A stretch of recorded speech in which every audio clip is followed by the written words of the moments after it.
कभी कभी ऐसा होता है ना कि जो हम सोचते हैं नतीजा उसके बिल्कुल उलट आता है।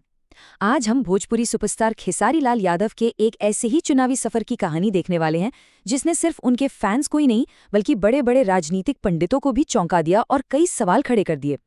और इस पूरी कहानी का सार इस एक लाइन में छिपा है। उन्हें हराया नहीं गया, उन्हें हरवाया गया। जरा गौर कीजिए इस पर। यह सिर्फ एक आरोप नहीं है, यह अपने आप में एक पूरी पहेली है। तो चलिए आज इसी पहेली की परतों को एक एक करके खोलते हैं। तो कहानी की शुरुआत होती है एक ऐसे नतीजे से जिसकी किसी को भी उम्मीद नहीं थी। एक ऐसा रिजल्ट जिसने समर्थकों को तो हिला ही दिया, लेकिन जो राजनीति को करीब से देखते हैं उन्हें भी हैरान कर गया। और इस कहानी के केंद्र में है खेसारी लाल यादव। उनकी जिंदगी किसी फिल्म से कम नहीं है। सही में एक ऐसा इंसान जो बेहद गरीबी से निकलकर न सिर्फ मनोरंजन की दुनिया का सितारा बना, बल्कि एक ऐसी आवाज बन गया जो सीधे सीधे सिस्टम से यानी स्थापित ताकतों से सवाल करने लगी। और शायद यही बात उनके राजनीतिक सफर को इतना दिलचस्प और विस्फोटक बनाती है।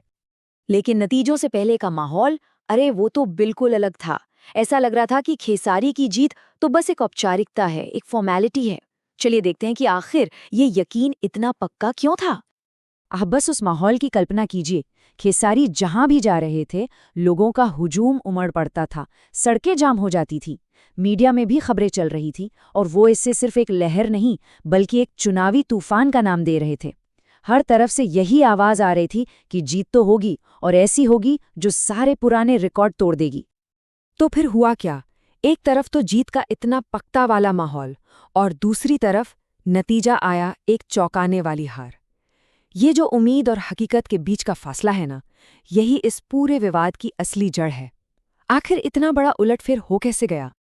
और यही सबसे बड़ा सवाल है कि जब जमीन पर इतना जबरदस्त समर्थन दिख रहा था तो नतीजों में वो समर्थन कहाँ चला गया? अब हम कहानी के उस हिस्से की तरफ बढ़ते हैं जहां इस सवाल के जवाब देने की कोशिश की गई है। और यहीं से कहानी एक आम चुनावी हार जीत से आगे बढ़कर एक साजिश की कहानी बन जाती है। आरोप ये लगने लगते हैं कि ये हार कोई आम हार नहीं थी, बल्कि इसे बड़ी ही चालाकी से रचा गया था।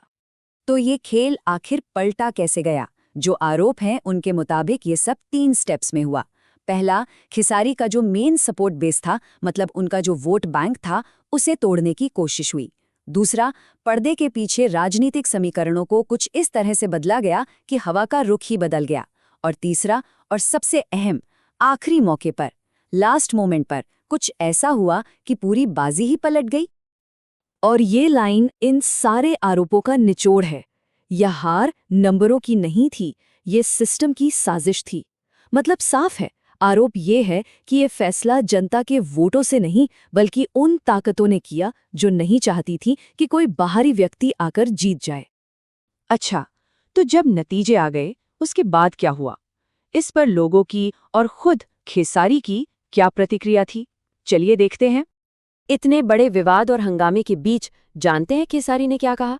कुछ नहीं, बस एक सीधी और शांत सी बात, जनता का फैसला मंजूर है। लेकिन क्या उनकी ये खामोशी हार मान लेना था, या फिर जैसा कि कई लोग मानते हैं ये तूफान से पहले की शांति थी? एक ऐसी शांति जो शायद किसी नई और बड़ी लड़ाई की तैयारी का इशारा कर रही थी। खेसारी तो शांत थे, लेकिन उनके समर्थक बिल्कुल नहीं।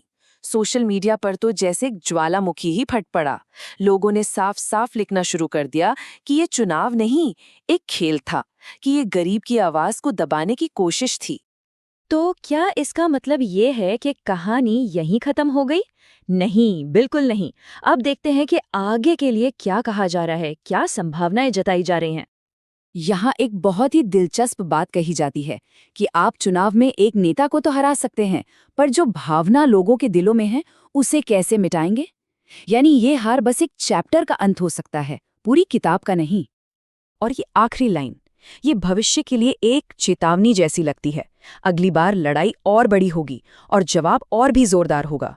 ये साफ तौर पर एक ऐसी राजनीतिक वापसी का इशारा है जो शायद पहले से भी ज्यादा दमदार हो सकती है।